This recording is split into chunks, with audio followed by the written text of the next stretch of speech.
వైకాపాను 2019 ఎన్నికల్లో 151 సీట్లు ఇచ్చి గెలిపిస్తే మీ చేతకాని పరిపాలనతో ఈ ఎన్నికల్లో 11 సీట్లకే పరిమితమయ్యారు.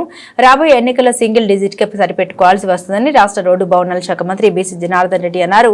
సుపరిపాలనలో తొలి అడుగు కార్యక్రమంలో భాగంగా సోమవారం వైఎస్ఆర్ కడప జిల్లా జమ్మలమడుగు మండలంలో పర్యటించారు. ఈ సందర్భంగా గ్రామస్తులు బాణసంచా కాల్చి ఘనంగా స్వాగతం పలికారు. అనంతరం జమ్మలమడుగు టీడీపీ కార్యాలయంలో మీడియాతో మాట్లాడారు. ప్రజల ఆశీర్వాదంతో 164 సీట్లు గెలుచుకున్నామని ఇంత తెలిసినా మీరు రీకాల్ చంద్రబాబు మేనిఫెస్టో కార్యక్రమాన్ని చేపట్టడం సిగ్గుచేటన్నారు. వైసీపీ పార్టీని ప్రజలు ఇప్పటికే రీకాల్ చేసేశారు. ఆ పార్టీ కాలగర్భంలో కలిసిపోయిందని తెలిపారు.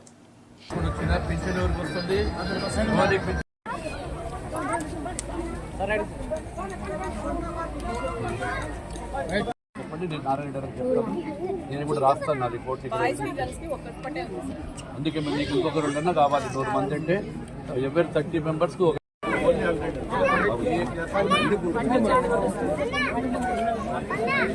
అందరికి అమ్మఒడి పరిశ్రమ ఏం చేస్తున్నావు? Okay sir. 4000 ఏం చేసుకుంటావు? ప్రభుత్వం పొద్దునే నెల అవుతానే జీతం పొద్దునే ఎవరైనా కమిషన్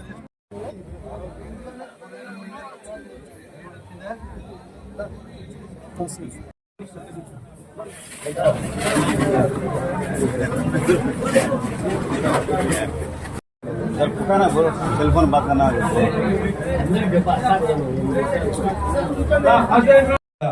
జమ్మలమడుగులో కూడా వచ్చినప్పుడు స్వాగతం చాలా మంది కూడా పలికినటువంటి వారికి భూపేశ్ రెడ్డి గారికి, ఎమ్మెల్సీ నారాయణ, ఏ పరిధులైనా ఈరోజు వైఎస్ వారు పార్టీకి తెలుగుదేశం పార్టీని విమర్శించే హక్కే లేదు. ఇచ్చిన మాట మా ప్రభుత్వము.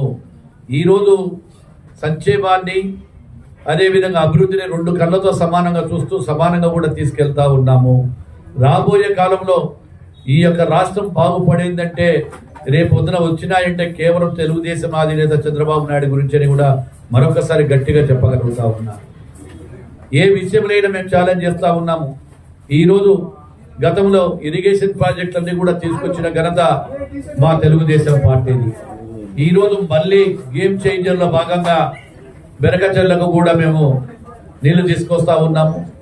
మీరు గెలిచిందే 151 స్థానాలు ఇస్తే మీకు 151 స్థానాలకు గాను 5 అనే నంబర్ ఎగిరిపోయింది. 11 స్థానాలకే పరిమితమయ్యారు. రాబోయే ఎలక్షన్లలో సింగిల్ డిజిట్కే అవుతారు వాళ్ళు. ఎందుకంటే మీరు చూస్తా ఉన్నారు, అంత వ్యతిరేకత ఇంతవరకు భారతదేశంలో ఎవరికి రాలేదు. అదే విధంగా ఈరోజు 164 సీట్లు స్ట్రైట్ గా మాకు 95% దగ్గరగా రావడం జరిగింది. రీకాల్ ఏమని చేస్తారు? అసలు రీకాల్ చేసే అర్హత ఏంటి? ప్రతిపక్ష హోదా దక్కనే నీకు రీకాల్ ఎక్కడ వస్తుందో మీరు ఒకసారి విలేకరులు దయచేసి ఆలోచించి, రీకాల్ చేయాల్సిన సంవత్సర కాలంలో ఏది ఫెయిల్యూర్ అయినామో మాకు చెప్పాలి. ఏ పథకంలో మేము ఇవ్వలేదో చెప్పాలి. ఏదైనా 1 నెల 2 నెలలు 3 నెలలు మేము కూడా, ఎందుకంటే ఎవరికి అర్హులు ఎవరు కాదు అనేటువంటి సమయం తీసుకోగలుగుతాం.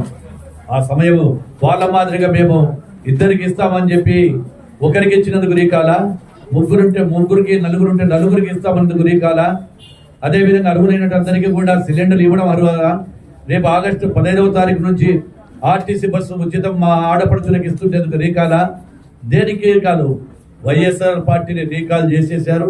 అయిపోయింది, వాళ్ళు కాలగర్భంలో కలిసిపోయారు.